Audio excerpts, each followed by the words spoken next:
Well, Mr. Ace has a secret deal on to sell the farm to an attractive widow. He doesn't want Jane to know anything about it, for fear she might spoil the sale. But the secrecy, coupled with the fact that he called up last night and said he wouldn't be home for dinner, and some other chance remarks he made the night before, has led Jane to believe the worst about Mr. Ace.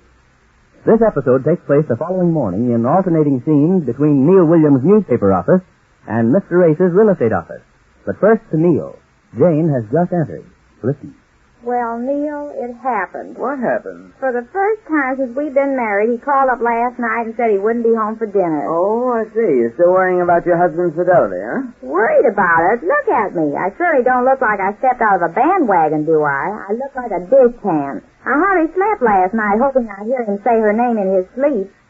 Hoping you'd hear him say her name. Yeah. Jane, you're working yourself up into a fine state. I keep thinking it's somebody else. I keep saying this can't happen to me. Not after all these years and 8 months. I can hardly believe it's me. Now, Jane, don't get so dramatic. All right. I can't believe it's I, then. A fine time you picked to start criticizing my grammar. No, Jane. I said don't get so dramatic. I want you to calm down. Now, sit down and talk this thing over sensibly. Now, sit down. I'm too nervous to sit down. Look at me. I'm shaking like a thief. And the way he acted this morning when he went to his office, as if nothing happened. Nothing did happen. Now, Neil, there's no use trying to handle me with kid and gloves.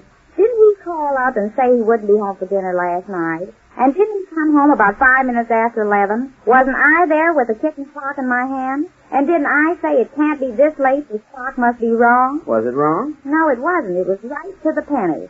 I was just being sarcastic. Let's see, and what did they say? That's what got me mad. He looked at his wristwatch and he said, no, I think it's 5 minutes slow. Imagine, it was even later than that, and he admitted it.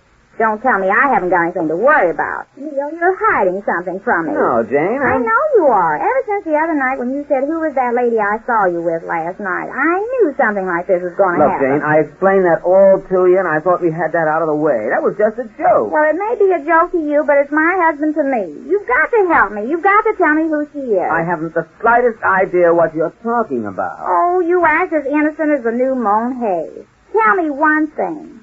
Did you happen to see him last night again? No, I didn't see Ace last night, and I didn't see him any night. But, Neil... Now, you listen to me, young woman.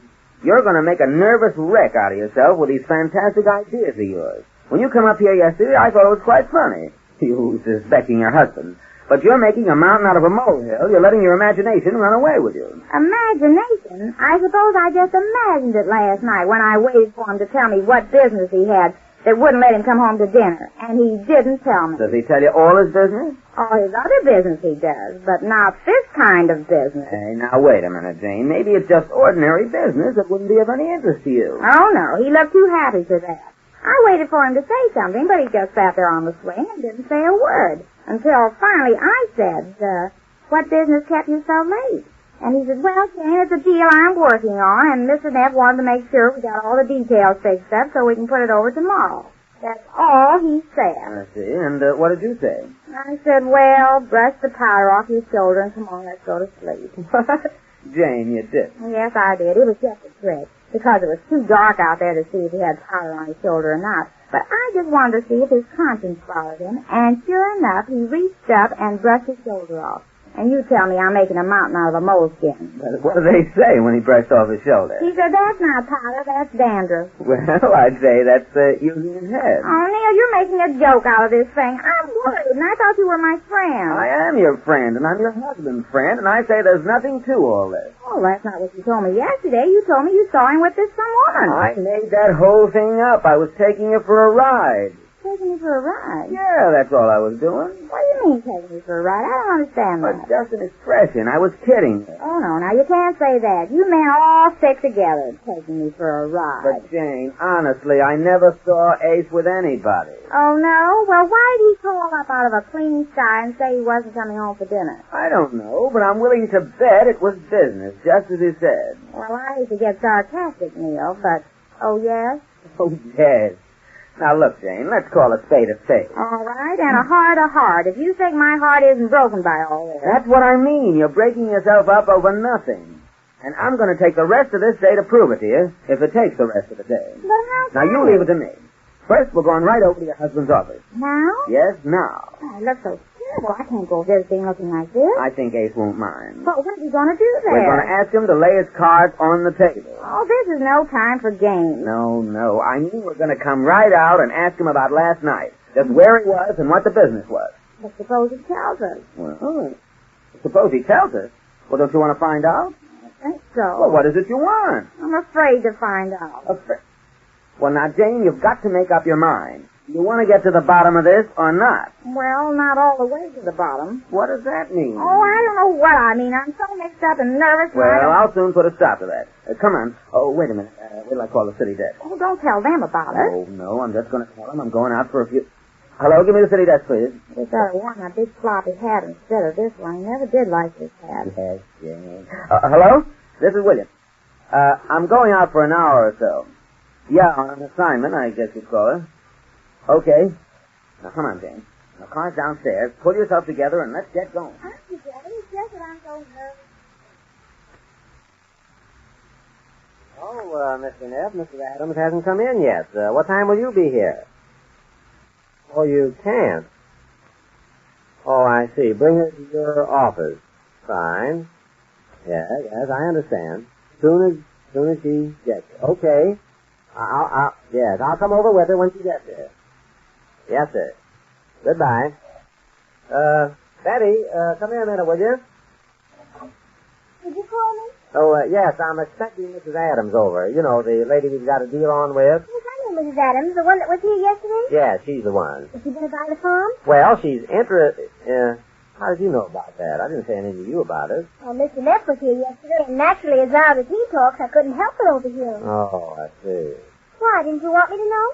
Well, yes, I guess you'll have to find out sooner or later, but it's just that I'm keeping this very quiet. Mr. Neff doesn't want anything to happen that might spoil the sale. Well, what could happen? Oh, nothing, I guess. It's, oh, well, I might as well tell you this, but don't breathe a word of it. Oh, I never discuss office business with anyone, Uncle Ace. Well, that's the way it should be, only you might inadvertently let something slip at home, in front of your aunt, I mean. Oh, doesn't Aunt Jane know about it? No, and that's the main reason we're keeping it so quiet.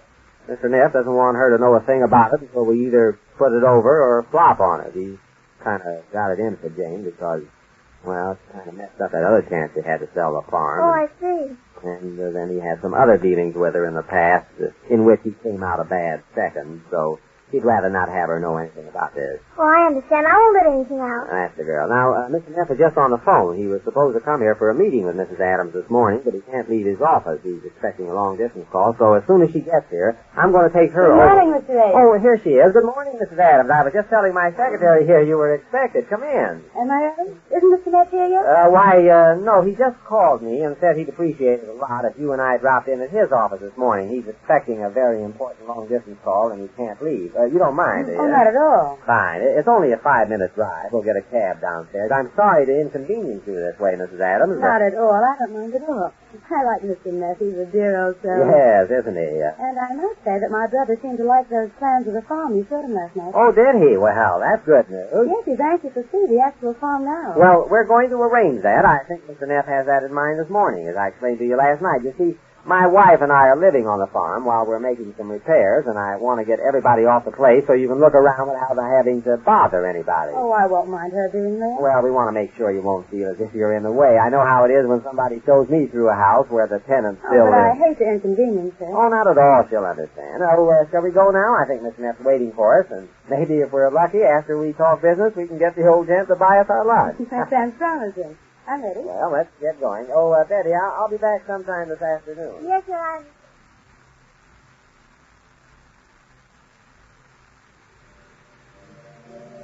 Now, if I can find some place to park in front of this building. Oh, do you think he'll be there, Neil? If he isn't, we'll wait until he does come in. I'm going to get this straightened out in your mind once and for all. Oh, I'm so nervous. Oh, there's a place across the street. You want to get out here, Jane, and I'll park over there and come back? No, I'll ride over with you, but you can't turn around the middle of the block, Neil. I can't. Just watch me. But it's against the tariff regulations. Don't worry about the tariff. See that press sign on the windshield? Yeah. That gets me anywhere, anyway. There we are. Yep. Just made to order for this buggy. There. How's that? Oh, wait a minute. You better get out on this side, Jane. Neil. What? Look. Where? What is it? Across the street. See him? Yeah, that's Ace. Let's run over and get him before he gets away. No, wait. Who's he with? Oh, yeah. Look, they're getting into that taxi. Yeah, so I see. You see, and you tried to tell me you were kidding me. There they go in that taxi. Now who's taking who for a ride? Well, Dan, it looks like we're both being taken for a ride. Well, Mr. Ace may be on the way to closing a big deal, but he leaves a very broken-hearted Jane behind. We learn more about this complication when next we meet the Easy Aces.